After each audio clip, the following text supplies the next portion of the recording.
Boa noite a todos. Vou tirar a máscara. Eu não tenho nada. Eu que não posso pegar nada. A minha imunidade é muito baixa com o tratamento e aposto que muitos de vocês até se impressionaram que eu ando um tanto inchada. É o tratamento de corticoide, tá? Então, com a graça de Deus, retomei. Encontrei muitos amigos aqui e é tão gratificante que vocês não sabem a emoção que vibra em nossa alma. A oportunidade do retorno, a oportunidade do trabalho. E devagarinho a gente vai retomando a nossa vida e colocando na mão de Deus e na confiança plena nele, que sabe que está tudo certo. Tudo está certo. Nós é que devemos aprender alguma coisa, né? E hoje o tema é deveres humildes, que vem de encontro às nossas atividades diárias, às nossas coisas do dia a dia, mas ao mesmo tempo, como estamos agindo perante a vida. Porque esse tema está inserido numa passagem que é o do óbolo da viúva. Porque conta-se aqui no livro, no Evangelho, que eu peço autorização para ler, porque não gosto de deturpar o Evangelho e espero não estar deturpando na interpretação, porque é muita responsabilidade estar aqui. Está no capítulo 13 do Livro dos Espíritos. Não saiba a vossa mão esquerda o que dá à direita, mas está em Marcos, no capítulo 12, versículo 41 a 44, e também em Lucas, no capítulo 21, de 1 a 4. Começa assim em Marcos. Estando Jesus sentado diante do cofre das ofertas, a observar de que modo o povo lançava ali o dinheiro, viu que muitas pessoas ricas o depositavam em abundância. Nisso, veio também uma pobre viúva que apenas colocou 2 pequenas moedas do valor de 10 centavos cada uma. Chamando então seus discípulos, disse-lhes Jesus: em verdade vos digo que esta pobre viúva deu muito mais do que todos os que antes puseram suas dádivas no cofre, porque todos os outros deram do que lhes sobra, ao passo que ela deu do que lhes faz falta, deu mesmo tudo o que tinha para o seu sustento. O interessante nisso tudo, meus irmãos, é que eu fico imaginando, como eu sempre sou, eu fico sempre imaginando lá, nas passagens do Cristo, eu gosto de me imaginar ali sentada, observando a entrega. E nós todos que estudamos muitas obras e lemos obras da coleção da doutrina espírita, do próprio Chico Xavier, como a Boa Nova, o Evangelho no Lar, tem tantas histórias e tantas outras, né? Que a gente começa a observar os comportamentos próprios dos próprios apóstolos que o seguiam. Eram pessoas que agiam como nós. Imagine o Judas olhando aquele povo a colocar moedas no gasofilácio, né? Que até tipo assim uma corneta, um trombone, cabeça para baixo, sabe? É assim que era antigamente. E aí, aquelas moedas caindo. Quanto mais barulho tinha, eu acho que mais dinheiro era, né? E aí o Judas deveria dizer assim, ou os outros, né? Que bom, né? Que tanto dinheiro, que coisa maravilhosa, né? Se empolga, né? E quantos outros, ao ver aquela senhorinha simples, viúva, a jogar 2 moedas de 10 centavos cada uma, né? Umas deveriam até rir, né? O que vai fazer 10 centavos? Vai ajudar em quê? E Jesus, como sábio, sempre tira o quê? Uma lição do aprendizado. Porque os apóstolos estavam ali, estavam também observando. E ele, de imediato, que deve ter captado até os pensamentos deles, vem aqui, tenho algo para falar com vocês. Ela deu muito mais do que aqueles, todos que deram antes dela. Deu até o que era necessário, até o seu sustento. E aí nós pegamos em quê? Porque naquela época, uma viúva, gente, se não casasse com o irmão do falecido, ela ficaria esmo. Principalmente se o marido tivesse dívidas. Eles tirariam tudo que ela tinha para pagar a dívida. E pouco estava aí com o destino daquela mulher. Embora o próprio Elahá diz que era obrigação no judaísmo, naquela época que eram judeus, né, todos judeus, não eram nenhum cristão. Cristão foi falado depois pelo Lucas, não era por Cristo. Cristo não trouxe nenhuma religião, ele trouxe o amor como sublime lei de Deus. Então, aquela mulher, ele disse o seguinte, que deveria ser auxiliada pelas próprias pessoas, pelo próprio pessoal, sacerdotes daquela época, auxiliavam ela, que seria no mínimo necessário, né, para a sua alimentação ou coisa a mais. Principalmente se essa pessoa também não tem filhas, não tinha filhos, porque não se vê Jesus falar que seguia-se filhos perto dela. Então, muito mais rejeitada era. Mas por que pesou tanto na balança divina o que ela deu do que aqueles outros que deram muito mais em termos de financeiro? Porque ela doou algo de si mesma, muito mais do que todos os outros. Como nós doamos muito do que não nos vai faltar. A gente doa para esvaziar nosso guarda-roupa, para dar, às vezes, a alimentação que pode estar vencendo, repassa. Outros passam até vencido, às vezes, as coisas, né? Não existe esse cuidado. Outros passam roupa em péssimos estados e a gente não se coloca nunca no lugar do outro, né? A gente só quer realmente desfazer-se. E aí a gente se pergunta, e se fosse eu no lugar daquele que vou receber? Como eu gostaria de ser? Né? Porque é esse o grande problema nosso, sabe? É nos colocarmos no lugar do outro. O que eu gostaria, que se fosse comigo, como eu gostaria de ser tratado, como eu gostaria de que as coisas chegassem a mim, como eu gostaria de receber.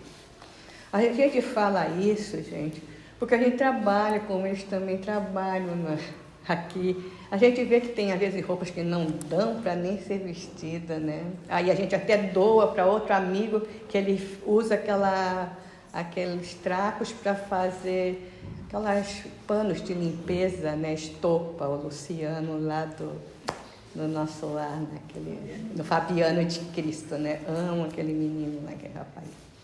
Então, eles fazem estopa também para vender. E até alimentos, como na creche, uma creche que a gente também auxilia, assim, né? Tem, às vezes, comida que às vezes a gente vê que vai vencer. Se não fizer logo, não tem como passar para as crianças.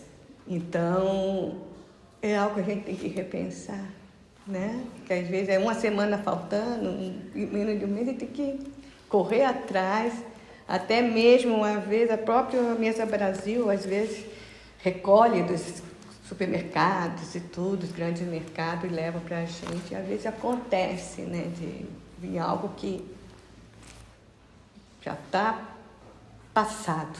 Então,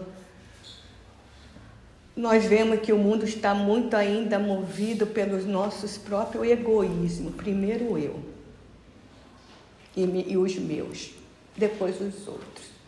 Quanta gente se propaga a querer fazer o bem e diz assim, eu tenho que ganhar na loteria. Isso aí é loteria porque, aí eu vou ajudar uma instituição, vou ajudar essa casa, vou ajudar tudo.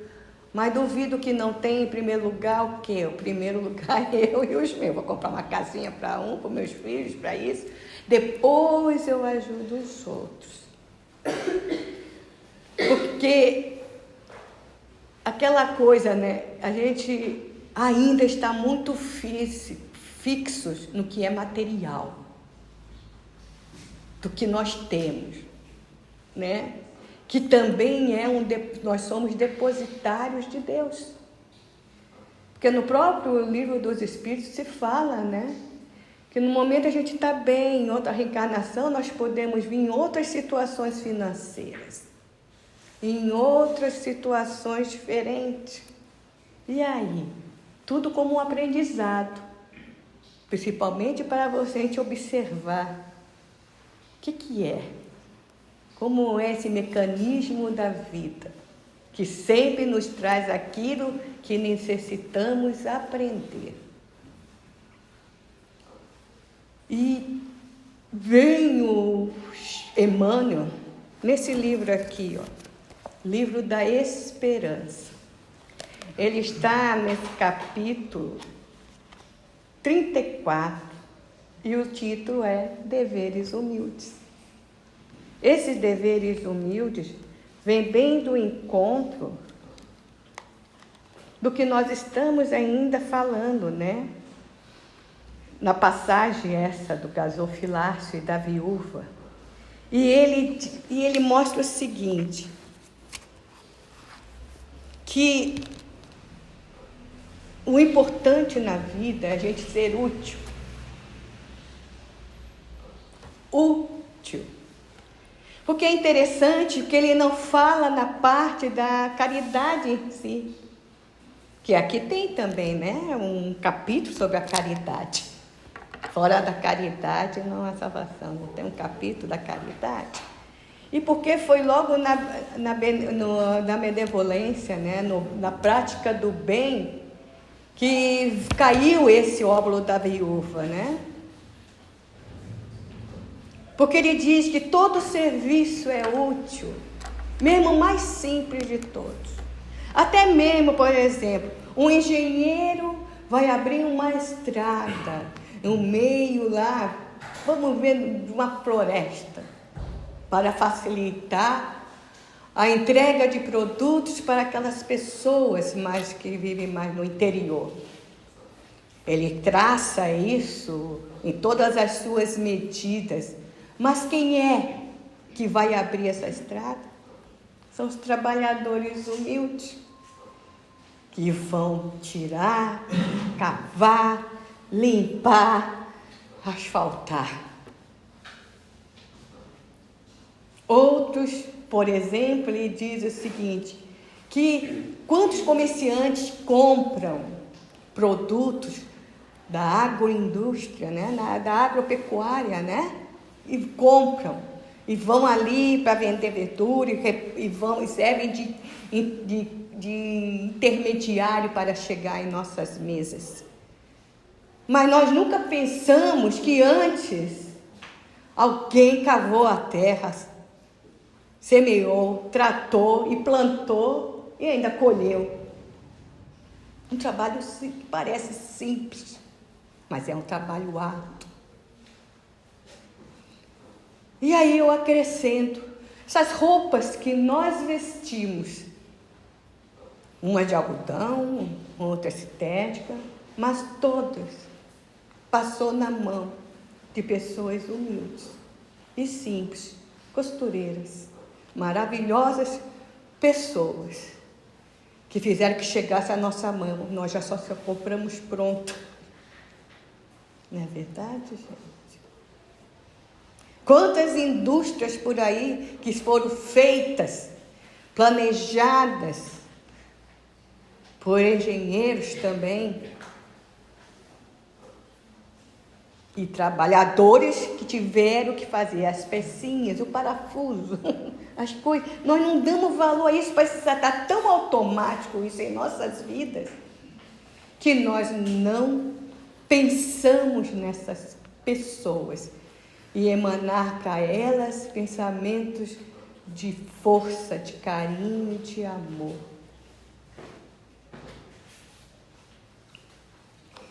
E quando eu estava lendo isso, sempre vem aquela coisa que nos pega e nos emociona. Eu fico imaginando como nós somos ainda tão pequenos, apesar de estarmos passando de mundo de prova e expiação para a regeneração. O egoísmo faz parte ainda do nosso dia a dia. O que estamos fazendo de nós mesmos? Porque tudo aquilo que damos, receberemos de volta. É lei. É a lei. Em todos os cantos do universo. Nada escapa. Podemos burlar por imagens nossas as pessoas que convivem conosco e que estão em contato conosco. Mas ninguém burla Deus. Porque Ele conhece o que passa no fundo de cada um de nós. E aí, como Ele diz, depois chegaremos lá, Senhor, Senhor, me deixa entrar. Eu comi contigo, não sei o que. E aí, mas comeu mesmo comigo? Não é assim conosco? Na hora da dificuldade, nós lembramos de Deus. E pedimos tudo que tiver a nosso alcance para Deus nos ajudar, ajudar nossos familiares, amigos, auxiliar. E isso é importante. É muito importante. Mas qual o valor de uma oração de uma pessoa que se esforça em amar? Porque essa viúva tinha muito amor em seu coração. Porque ela, apesar de ser viúva e excluída muitas vezes da sociedade, e era naquele tempo, era excluída, ela mostrava para todo mundo, com aquele ato, que ela queria que todo mundo fosse como ela, até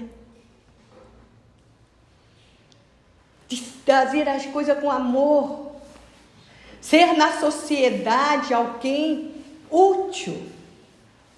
E isso não requer riqueza, não requer nenhum dinheiro.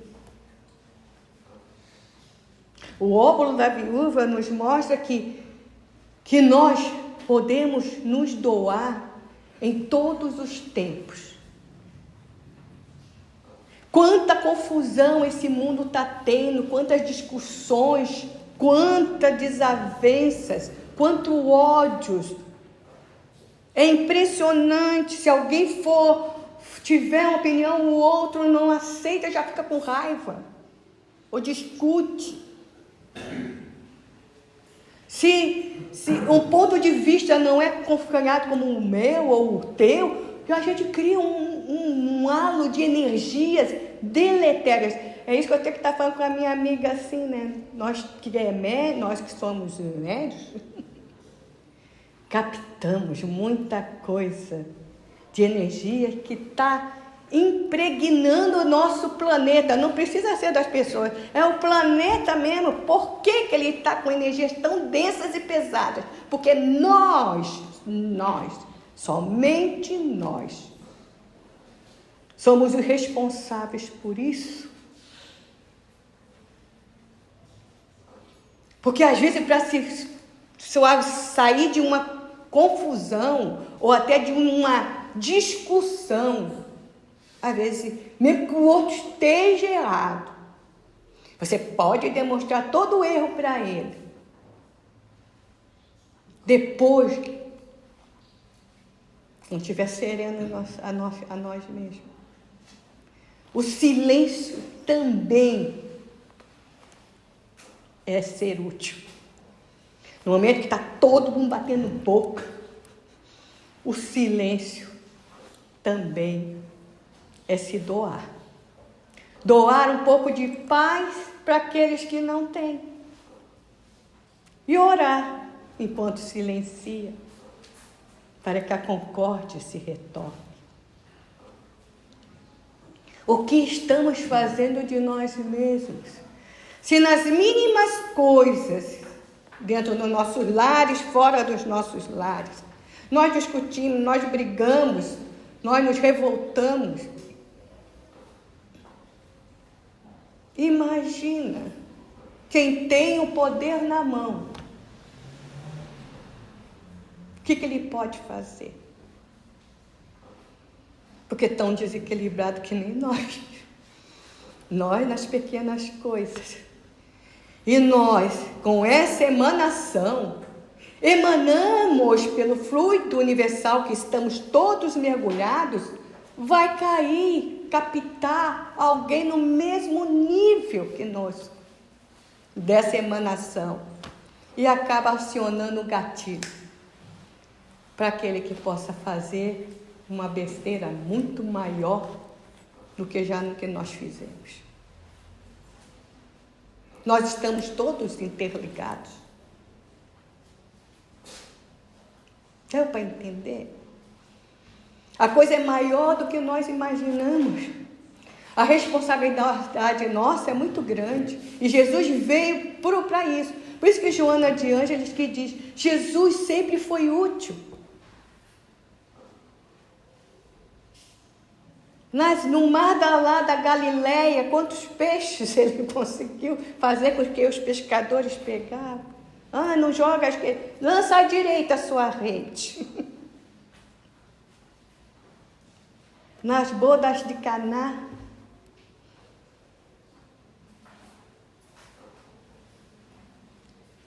quantas e quantas vezes ele curou as pessoas. Ele foi espalhando, sendo útil, do jeito dele em silêncio, fazendo o bem todos os dias por onde caminhava. E nós estamos dando um ouvido. Estamos assim, dando ouvido para um desabafo, um abraço para aconchegar as pessoas que andam tão carentes de carinho, de afeto, de amor. Às vezes não precisa nem falar, gente, é só dar um abraço, um colo. Isso não custa nada de dinheiro, de poder. Aliás, essas doações que vêm do coração, doam-se, é muito mais valorosa do que qualquer dinheiro nesse mundo. É necessária a riqueza e a pobreza? Sim.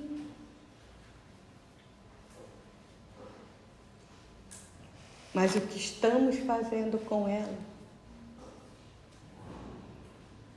Os ricos dão empregos, geram conhecimento, geram pesquisas, ajudam também. E o pobre que não tem como dar, tem muito mais que dar. Não podemos ter mais desculpas de não nos doarmos. Mas algo me chamou a atenção nesse evangelho. Quando eu relendo de novo para oferecer uma palestra, que a gente relê, porque a gente até minha memória, é por isso que a gente me pega, porque a minha memória não anda muito boa, tá? O corticóide, o médico diz que deixa a gente com a memória afetada. Mas Teve algo que eu estava lendo o Evangelho, foi um tempo atrás, lendo nessa passagem até, dentro do carro, indo para fazer uma palestra, muito tempo atrás. E quando terminou ali, a viúva deu o que tinha, até para o seu sustento. E eu fiquei ali e ouvi nitidamente no fundo de minha alma. E o que te sustenta? Porque ele nos coloca sempre na situação da que a gente vai. E aí é que nós chegamos, e eu faço essa pergunta para cada um de vocês, meus irmãos. Se essa viúva deu até para o seu sustento material, porque outro sustento ela tinha, né? Muito maior. E nós? Cada um de nós, por que nos sustenta? Quando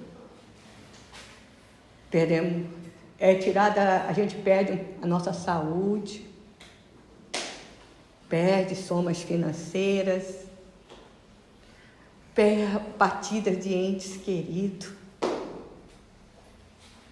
quando amigos se afastam, quando amores vão embora, quantas coisas não são como nós desejamos. O que realmente nos sustenta?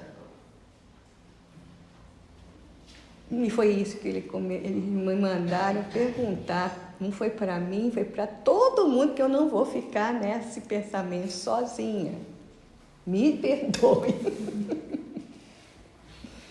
O que nos sustenta, hein?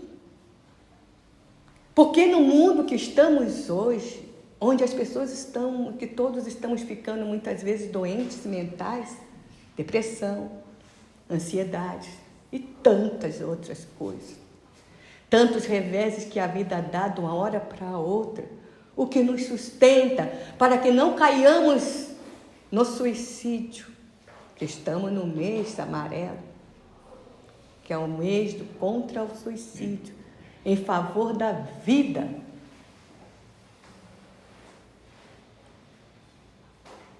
Nosso sustento vem da nossa própria fé em Deus, na vida futura, nessa certeza que tudo passa, que estamos de passagem por esta vida carnal e que retornaremos ao plano espiritual um dia, todos nós. Mas para nos sustentarmos sadios, é necessário essa fé inabalável que a doutrina nos traz. Nessa certeza de que não estamos só. Nessa certeza de que existe Deus, que existe Jesus no barco desta vida terrena,